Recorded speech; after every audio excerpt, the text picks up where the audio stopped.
Almost half of the wards ని BRS party గెలుచుకుంది స్పష్టంగా కనిపిస్తోంది. ఓవరాల్ గా 90 మున్సిపాలిటీలు ఇప్పటివరకు కాంగ్రెస్ పార్టీ పాగా వేసింది. మధ్య శ్రీనివాస్ రెడ్డి గారు,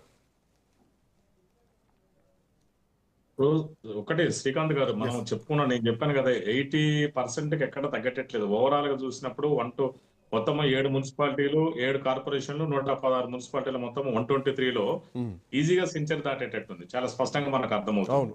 వాళ్ళ మున్సిపాలిటీలు కానీ కార్పొరేషన్లు కానీ క్లీన్ స్వీప్ ఆహ్వానం కొనసాగుతుంది. అన్నిట్లో కూడా ఎక్కడ కూడా చెప్పుకోదగ్గ మెజారిటీ కానీ చెప్పుకోదగ్గ వార్డులు కానీ రాలేదు.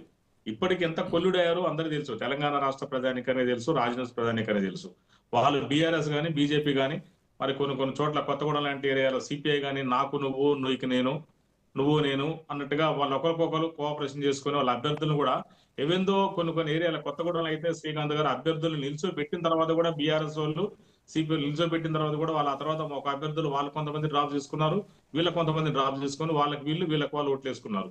ఈ బీఆర్ఎస్ కావచ్చు, సిపిఐ కావచ్చు, అదేవిధంగా మరి బీజేపీ కావచ్చు, అంత ప్లాన్ గా చేశారు. ఇంత కుట్రల కుతంత్రాలకు తెరదీసినా కూడా ఇవాళ కాంగ్రెస్ పార్టీ దాదాపుగా 123 స్థానాలలో ఇవాళ సెంచరీకి దగ్గరకు వచ్చింది ఇప్పటి వరకు అందిన రిజల్ట్ ప్రకారం.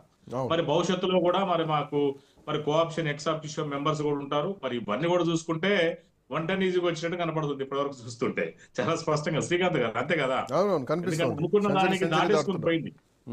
ఎందుకంటే ఇప్పుడు ఎక్స్ ఆఫీషియో మెంబర్ల ఓట్లు కూడా ఉంటాయండి. మరి అప్పుడు ఇద్దరికి ఎక్కువ వచ్చినప్పుడు తక్కువ, కాంగ్రెస్ పార్టీకి ఎక్కడ తక్కువ వచ్చినా కూడా, అదే విధంగా సమానంగా వచ్చినా కూడా ఎక్స్ ఆఫీషియో సభ్యులు ఎవరైతే ఉన్నారో ఎమ్మెల్యేలు కావచ్చు, ఎంపీలు కావచ్చు, అదేవిధంగా ఎంపీ రాజ్యసభ సభ్యులు కానీ ఎమ్మెల్సీలు అందరూ కూడా ఓటేస్తారు. ఒక్క నిమిషం శ్రీనివాస్ రెడ్డి గారు, 1 సెకండ్. ఒక్కసారి భద్రాద్రి కొత్తగూడెం నుంచి మా కరెస్పాండెంట్ నవీన్ అందుబాటులో ఉన్నారు. నవీన్, కొత్తగూడెం కొంత ట్విస్ట్ వచ్చినట్టు కనిపిస్తోంది, సిపిఐ మున్సిపాలిటీని గెలిచినట్టు కనిపిస్తోంది. సో లేటెస్ట్ అప్డేట్స్ ఏంటి?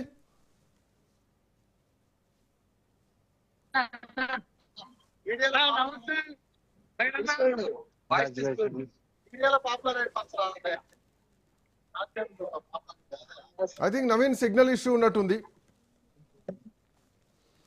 శ్రీకాంత్ గారు, కొల్లుడు శ్రీకాంత్ గారు, కొత్తగూడెం నేను చాలా స్పష్టంగా, మాది ఖమ్మం జిల్లా, ఉమ్మడి జిల్లా, నేను ఖమ్మం మాది. ఎందుకంటే చాలా స్పష్టంగా చెప్తున్నాను, నేను ఏదో మన రిపోర్ట్ తీసుకొని చెప్పడం కదా. ఎందుకంటే అక్కడ సిపిఐ గానీ, అదేవిధంగా బీజేపీ గానీ, బీఆర్ఎస్ గానీ ముగ్గురు కొల్లుడు అయిపోయారు. ఎవరు కూడా ఎంత పకడ్బందీ, ఎవరిదో వాళ్ళ అభ్యర్థులు నిల్చోబెట్టిన తర్వాత కూడా కొల్లుడు అయ్యారు వాళ్ళు.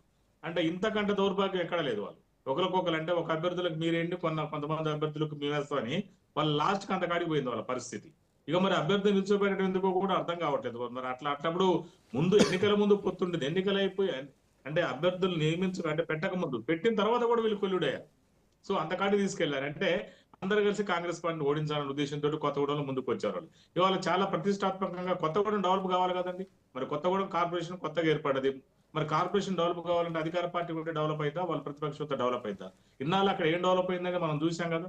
ఇవాళ అది ట్రైబల్ యాక్ట్ 170 యాక్ట్ అమలు ఉన్న ప్రాంతం. ఒక అడ్వకేట్ గా చెప్పాలంటే మరి అక్కడ నిధులు కావాలంటే డబ్బులు యానించి రావాలి. అధికార పార్టీ ఉంటే నిధులు ఆటోమేటిక్ వస్తాయి. వాళ్ళు ఎక్కడికి పోతారు, ఎవరిని అడుగుతారు వాళ్ళు. సో వాళ్ళు ఏంటంటే ఒకరికొకరు జనాలు ఇండివిజువల్ చూస్తే ఓట్లు కాంగ్రెస్ కి ఎక్కువ ఉంటాయి, కానీ ముగ్గురు ఒకటైపు ఓట్లు అందరూ ఒకరికొకరు వేసుకోవడం జరిగింది. చాలా స్పష్టంగా మనకు అర్థమవుతుంది అది కూడా. సో ఇప్పుడు ఇవన్నీ మీరు స్పష్టంగా గమనించండి. మొత్తం దాదాపుగా 100 సీట్లు దాటేసుకొని మేము దాన్ని ఇవాళ మున్సిపాలిటీలో, కార్పొరేషన్ కూడా కైవసం చేసుకోబోతున్నాం, 1-2 మినహాయించితే. అందే సత్యం గారు కూడా మనతో పాటు జాయిన్ అయ్యారు. సత్యం గారు, గుడ్ ఆఫ్టర్నూన్.